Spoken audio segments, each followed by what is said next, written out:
Vis-tu à toute allure?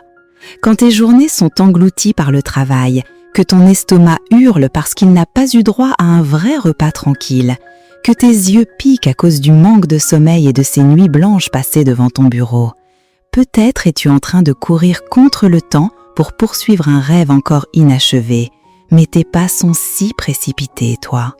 Tu cours tant que tu en oublies de t'aimer. Alors laisse Shopperware t'aider à le faire. Shopperware est une marque spécialisée dans les produits en plastique vierge, une solution intelligente et sûre pour conserver et stocker les aliments. Là-bas, on optimise ton temps, ton capital temps quotidien sera prolongé.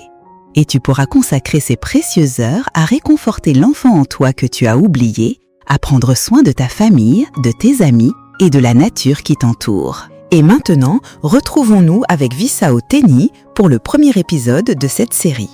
Alors, qui restera auprès des enfants dans l'océan noir? Avant de commencer, chers auditeurs, veuillez noter que cet épisode de podcast peut contenir des émotions lourdes. Merci d'y réfléchir avant de choisir de rester à l'écoute.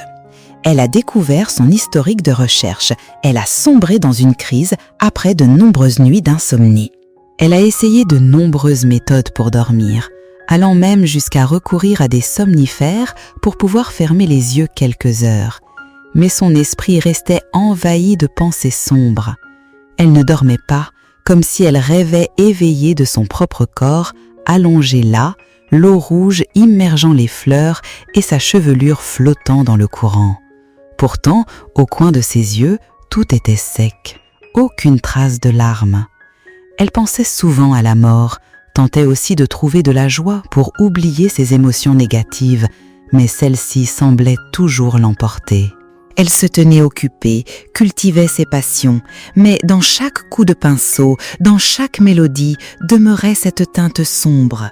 Pourtant, la douleur continuait de l'envelopper, d'étouffer son corps. Un jour, elle voulut en finir. La main avait écrit, les yeux étaient fermés bien fort, quand soudain, l'image de la petite fille, allongée là, perdue dans un demi-sommeil, lui revint. Mais cette fois, il y avait des larmes sur le visage épuisé de sa mère. Sa mère avait découvert son historique de recherche. Sa mère avait compris son intention de mettre fin à sa vie.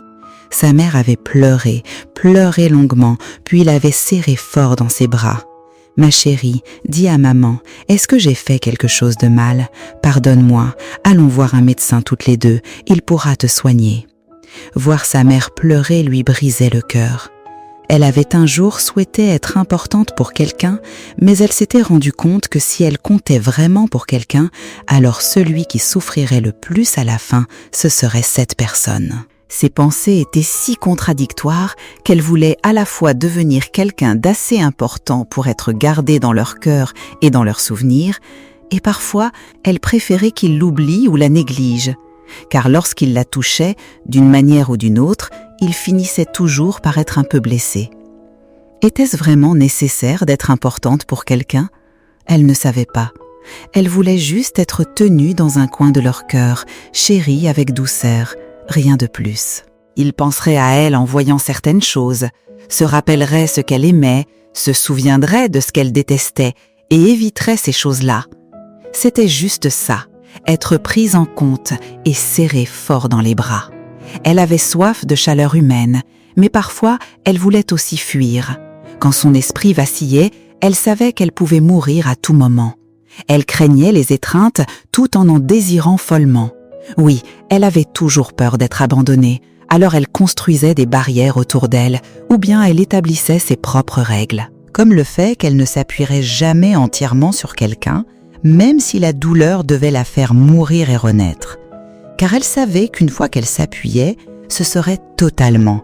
Et si ce soutien disparaissait, elle deviendrait un cadavre flottant dans les eaux glacées, sans la moindre île à l'horizon. Ensuite, peu à peu, elle serait engloutie par les souvenirs d'autrefois et par sa propre négativité. Alors, qui restera auprès des enfants dans l'océan noir? Il y a sûrement une mère, un père, une famille, un amoureux, des amis, des animaux de compagnie et même des inconnus jamais croisés auparavant. Mais l'enfant semble encore hésiter à ce sujet. Où se trouve l'océan noir? Essaie de chercher sur Google le mot-clé « océan noir ». Tu ne verras aucune image d'une mer obscure. Est-ce que cela veut dire qu'il n'existe pas? Non, l'océan noir est une zone d'eau profonde située au quart de l'océan Atlantique, aussi appelée Atlantic Ocean Abyss, une plaine abyssale de l'Atlantique. Le nom océan noir n'est pas une appellation officielle et n'est pas utilisé par les scientifiques. Ce nom a été donné par ceux qui, en le voyant, y percevaient une obscurité, un froid et un mystère absolu. L'océan noir atteint une profondeur allant jusqu'à 6000 mètres, si bien qu'aucun rayon de soleil ne peut y pénétrer pour atteindre ces eaux profondes. Comment s'est formé l'océan noir? Nul besoin d'aborder ici de grandes notions de géographie, ni d'expliquer comment les plaques géologiques ont bougé et se sont heurtées pour créer un environnement aussi hostile. Cet épisode de podcast va te raconter comment l'océan noir d'un enfant a vu le jour. L'océan noir a commencé par une pluie, pas assez violente pour faire tomber l'enfant d'un coup, juste un petit crachin, jour après jour, qui apportait son humidité glacée et sa grisaille. Puis cette pluie s'est étendue à une vaste échelle, si bien que les enfants ne pouvaient plus apercevoir la fin des nuages noirs, encore moins savoir vers où courir pour échapper à cette nappe d'eau. Ils continuaient à marcher sous leur parapluie, envoyant des appels à l'aide qui ne furent jamais entendus. Ils tentaient de résister ou d'apprendre à s'habituer. Et puis, certains ont couru sans relâche jusqu'à l'épuisement avant de s'effondrer. Quelques-uns ont trouvé un abri ou une nuée de parapluies rien qu'à eux. Certains, n'ayant pas la patience d'attendre le retour du soleil, ont choisi une voie extrême pour s'enfuir. D'autres encore se sont si bien adaptés qu'ils n'ont plus voulu courir à la recherche d'un coin ensoleillé. D'année en année, les pluies n'ont cessé de tomber, mêlées à la saveur salée des larmes, s'accumulant peu à peu. Jusqu'au jour où, autour des enfants, il ne restait plus qu'une immensité d'eau, sans la moindre lueur. Il y a des enfants qui restent ainsi dans l'océan toute leur vie. La dépression, d'où vient-elle? Des gènes, des expériences d'enfance marquantes, des relations familiales toxiques, d'un environnement social froid ou bien de l'ensemble de ces facteurs réunis. À ce jour, on ne peut conclure qu'une chose. Il n'existe pas une seule cause à la dépression. Elle trouve ses origines dans des facteurs biologiques, psychologiques et sociaux. Ces facteurs interagissent également entre eux, rendant l'identification des causes de la dépression de plus en plus difficile. Qui la dépression frappe-t-elle? Les enfants, les personnes âgées, les adolescents, les adultes, les hommes et les femmes. Quelle est l'ampleur de sa destruction? Je ne sais pas. Je ne peux réellement mesurer la douleur immense que ces enfants endurent. C'est comme les abysses, à des milliers de mètres de profondeur. Personne n'ose s'y aventurer pour explorer. Il semble que personne ne comprenne vraiment ce qu'est l'océan noir dans le cœur des enfants. Que savons-nous du monde des personnes dépressives? Absolument rien. Mais veux-tu vraiment savoir à quoi ressemble le monde enveloppé dans un océan noir? Lorsque tu recherches le mot-clé « océan noir » sur Google, en essai, tu ne trouveras aucune mer. Ce que tu verras, ce sont des livres, parmi lesquels figure le livre Benria de l'auteur Dan Kwangang. Il faut avouer que je n'ai pas pu lire ce livre d'une traite. J'ai dû diviser ma lecture en plusieurs moments. Je me sentais étouffée et j'avais besoin de longues pauses après chaque chapitre. Même l'auteur a tenu à avertir les lecteurs dès le début de la première partie. Les histoires réelles, les faits rapportés ici, peuvent provoquer un sentiment de lourdeur. Merci de lire en toute conscience. Les gens ne veulent pas volontairement s'imprégner d'émotions négatives. Sous les vidéos sur les livres traitant de la dépression publiées par Visaoteni, certains commentaires disent « Si tu vas bien, s'il te plaît, ne choisis pas de lire ces livres ». Les émotions négatives sont en effet très contagieuses. Les douleurs laissent une empreinte bien plus lourde que les joies de même intensité. Elles se transmettent non seulement directement d'une personne à une autre, mais aussi à travers des éléments intermédiaires comme les sons, les images, les objets, les événements. À travers le système des neurones miroirs, lorsqu'une émotion est ressentie et prolongée par une personne, elle finit par devenir sa propre émotion. C'est à ce moment-là qu'il ou elle est officiellement contaminé par cette émotion. Par exemple, une histoire qui m'a profondément marquée dans Daxiongden de Deng Wanzhang est celle de Yuan et Yen, âgées de 21 ans, ayant grandi dans une enfance où elles assistaient régulièrement à leur père frappant leur mère. Ben a grandi avec une blessure psychique profonde. En classe de première, les premiers signes de troubles de stress post-traumatique sont apparus, la poussant à se refermer tant physiquement que mentalement, au point de ne plus vouloir vivre. Mais ses parents n'ont jamais reconnu l'existence de cette maladie. Ils pensaient qu'elle jouait la comédie, qu'étant donné qu'ils ne se disputaient plus, elle n'avait aucune raison d'être aussi malheureuse. Yen est le petit ami de Yuan. Ils se sont rencontrés en ligne et avant d'entamer une relation, Yuan l'avait prévenu de sa maladie. Et Yen pensait pouvoir faire quelque chose pour l'aider. Il a lu des documents sur Internet pour se préparer mentalement. 7 mois après avoir fait connaissance et emménagé avec Yuan, Yen est tombé en dépression et a fait une tentative de suicide. Ce qui est effrayant, c'est que Yen, autrefois une personne équilibrée, sans peur de la foule, toujours désireux de partager, de parler, de se connecter avec Yuan, était justement quelqu'un qui comprenait qu'il fallait beaucoup d'amour et de connaissances pour vivre avec une personne dépressive. Je ne me sens pas épuisée, ni fatiguée, je ne me sens pas accablée, je ne reproche rien. Je sais que ma petite amie ne va pas bien. Mon seul souci, c'est de savoir comment mieux prendre soin de la personne que j'aime. Comment faire pour qu'elle ne soit pas en danger, pour qu'elle ne mette pas fin à sa vie. Je me sens simplement très inquiet, très préoccupé. Je ne veux pas perdre encore un ami. J'ai déjà perdu un ami, un camarade assez proche de l'université. Sa disparition m'a profondément effrayée. Elle me hante encore aujourd'hui. Quand il était encore en vie, parfois j'étais assez indifférent envers lui. Il m'envoyait des messages et j'avais la flemme de répondre. Maintenant, son image me rappelle sans cesse de ne plus jamais laisser un autre ami partir ainsi. La dépression est effrayante à ce point. Aucun enfant ne voudrait entraîner ceux qu'il aime dans le marécage où il est lui-même prisonnier. Cela pourrait être la raison pour laquelle ces enfants hésitent encore, par peur de blesser à nouveau ceux qui les entourent. Après le début d'après-midi, j'ai arrêté de lire. Je me sentais perdue. Si la dépression peut se transmettre de cette manière, qui oserait encore s'approcher et rester aux côtés de ces enfants qui se débattent dans une eau profonde et sans fond? Plus tard, en lisant d'autres documents et en regardant des vidéos de témoignages avec certains psychologues, j'ai compris ceci. Ces enfants doivent se sauver eux-mêmes. Qui restera auprès des enfants dans cet océan noir et profond? Personne. Personne ne veut rester. Ne te méprends pas, personne, dans un état normal, ne souhaite volontairement se jeter dans un marécage sans issue.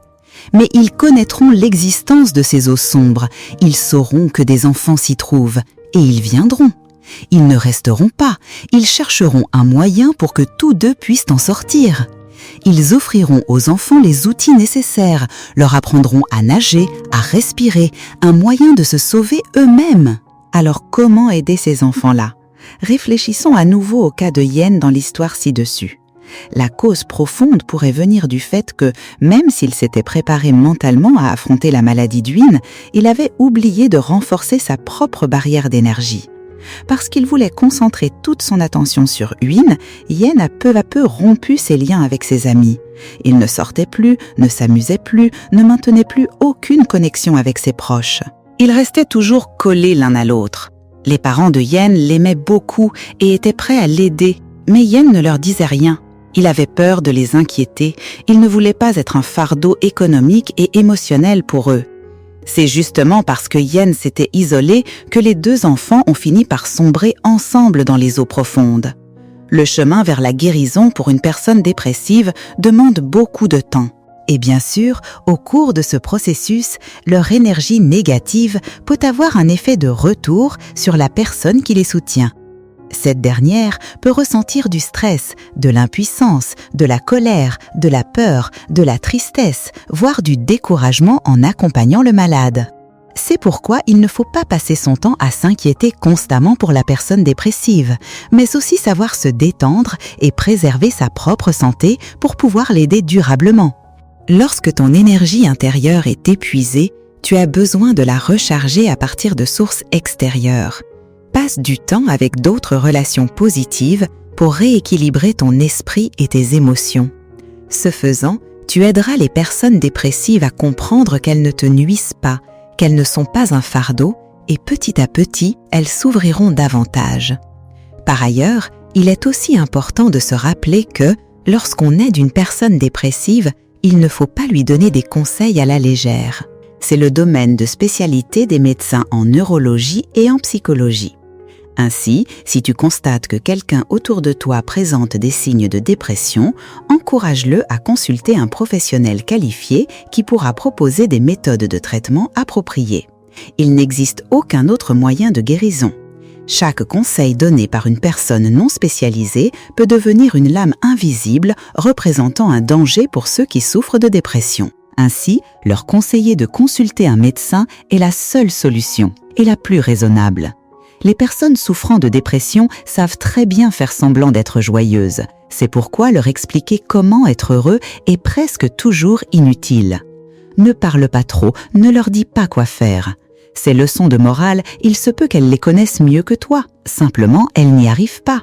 Et surtout, ne sois pas indifférent, ne minimise pas leur souffrance. Les phrases du type « Oh, allez, n'exagère pas comme ça, moi je trouve ça normal », il y a plein de gens qui vivent des choses bien pires. Allez, ça va passer, sois positif. C'est sûrement parce que tu t'ennuies trop, tu n'as rien à faire, donc tu broies du noir. D'où viennent ces préjugés faits d'indifférence et de déni? Ils proviennent d'une méconnaissance générale de la dépression. Les gens pensent qu'il s'agit simplement d'un état de tristesse passagère que tout le monde traverse et qu'il suffit de faire un petit effort pour que ça passe. Le mot « dépression » est désormais utilisé assez librement dans la vie quotidienne. On entend souvent des plaintes du type « Oh là là, il pleut encore, on ne peut pas sortir, je déprime ». Parfois même, les jeunes se taquinent entre eux sur les réseaux. « Ne sois pas trop joyeux, tu vas finir en dépression ». Après ce premier épisode de cette série, espérons que nous aurons un regard différent sur cette maladie. Choisir d'écouter, de lire, de se renseigner, d'écrire quelques lignes autour de la dépression. Ce n'est jamais facile, ni pour moi, ni pour toi, ni pour les gens ordinaires, ni pour ces enfants prisonniers de l'océan noir. Mais je crois que des articles, des livres, des épisodes de podcast comme celui-ci pourront, petit à petit, changer le regard de la société sur l'importance de la santé mentale. La dépression est bien réelle, elle peut toucher n'importe qui.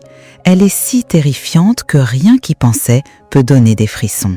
Alors, gardons-nous les uns les autres dans les instants les plus solitaires, aimons-nous et soyons compatissants pour savoir au moins qu'il y a toujours quelqu'un qui nous aime, qui espère nous revoir dès le matin suivant.